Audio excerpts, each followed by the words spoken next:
Puisque l'approche scientifique ne permet pas de trancher la question, il faut se tourner vers d'autres indices pour trouver la réponse. Le premier signe est en rapport avec la Bible. Pour beaucoup de gens, ce best-seller mondial numéro 1 est juste un livre religieux parmi d'autres. Pourtant, ceux qui prennent la peine de le lire se rendent assez vite compte d'une caractéristique surprenante.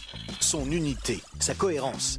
Bien que sa rédaction ait demandé 1500 ans, elle nous dévoile un propos cohérent qui s'est construit progressivement au cours des siècles et qui apparaît au final comme un édifice impeccable, majestueux, et qui dépasse totalement ceux qui l'ont construit. Des premières pages aux derniers mots, elle est centrée autour d'un même sujet, la connaissance de Dieu, le Messie et le plan du salut divin pour l'humanité. Pour celui qui ne connaît rien à la Bible, cette affirmation peut paraître un peu fumeuse. Pour lui, c'est juste des mots, des concepts abstraits, de la spiritualité, sans rapport avec le monde réel.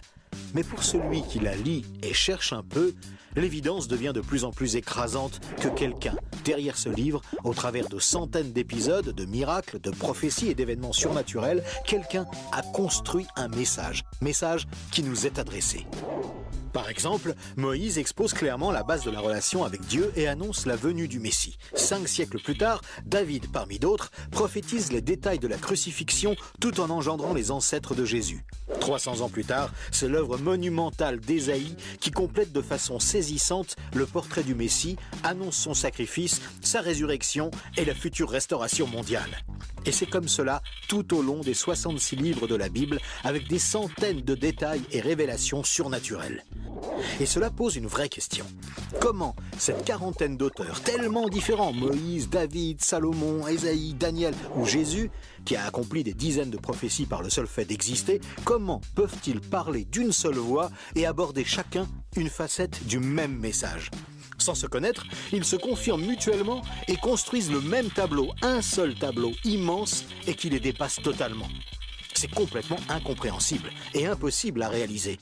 Ils ont été chefs d'État, bergers, prophètes ou apôtres. Ils ne se sont jamais connus, ont vécu à des siècles d'écart et sont pourtant en parfaite unité, centrés exactement autour du même sujet. Impossible, n'est-ce pas? Et c'est un cas totalement unique. Ni le Coran, qui ne s'appuie que sur un seul homme, sans antécédent, ni aucune confirmation postérieure, ni les écrits hindous, truffés de récits légendaires, ni aucun texte religieux de l'Antiquité n'a ce caractère unique. La Bible seule comporte cette sorte de filigrane attestant de sa véritable origine. Le second signe est lui aussi au cœur des passions les plus extrêmes. Il s'agit du peuple juif. Étrangement, le simple fait de parler d'Israël déchaîne des réactions quasi irrationnelles. Certains veulent son extermination, alors que d'autres le voient comme le paradis sur terre. Mais si on veut bien rester calme et juste considérer les faits, l'histoire, il y a pourtant de quoi s'interroger sérieusement.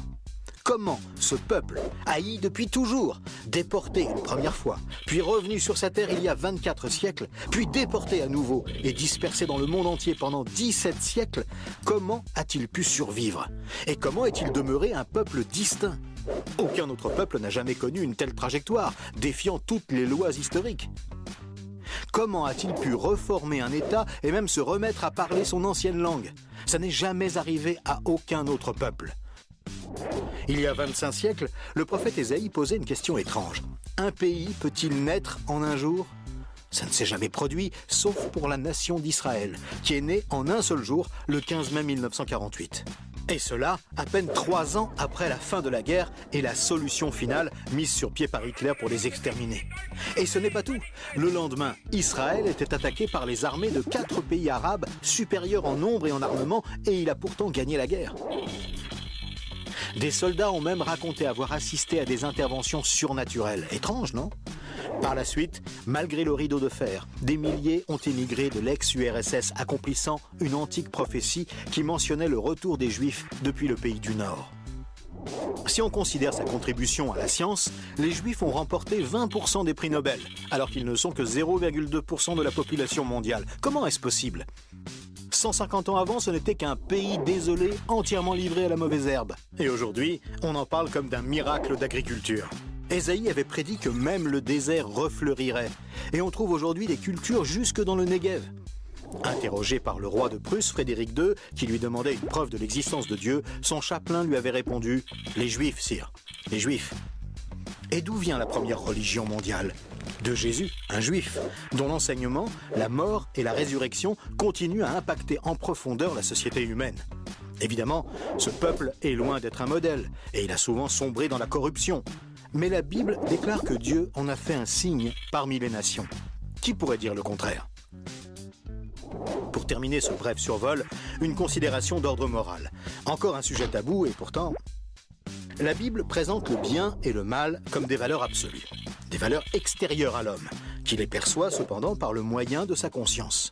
Au contraire, la vision matérialiste de l'homme affirme que le bien et le mal sont des notions culturelles, relatives, résultant d'un long processus évolutif de l'être humain. Pourtant, tout le monde considère certaines valeurs morales comme supérieures à tout le reste. Par exemple, violer une petite fille, massacrer des bébés, commettre un génocide ou laisser quelqu'un mourir de faim sont considérés comme cruels et inacceptables. Même si certains tortionnaires ont affirmé qu'ils n'y voyaient rien d'immoral, nous pensons qu'ils n'avaient pas le droit de faire ça. Mais pourquoi le pensons-nous ? Pourquoi pensons-nous que certains préceptes moraux sont supérieurs ? D'où vient ce sentiment qu'il existe, en dehors de nous, des normes morales supérieures, des normes indépendantes de nous, puisque nous nous sentons nous-mêmes jugés par ces exigences morales ? Étrange, non ? Nous avons parfaitement conscience d'être imparfaits. Nous pensons que l'humanité est détraquée, mais par rapport à quoi ? Ce sentiment de culpabilité contredit d'ailleurs la théorie de l'évolution et son hypothétique lutte pour la survie.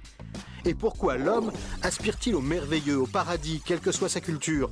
D'où vient ce sentiment intérieur qui fait exactement écho au récit biblique ? Cette conscience, issue de nulle part et en parfait accord avec la Bible, constitue encore un autre signe tangible, bien difficile à nier.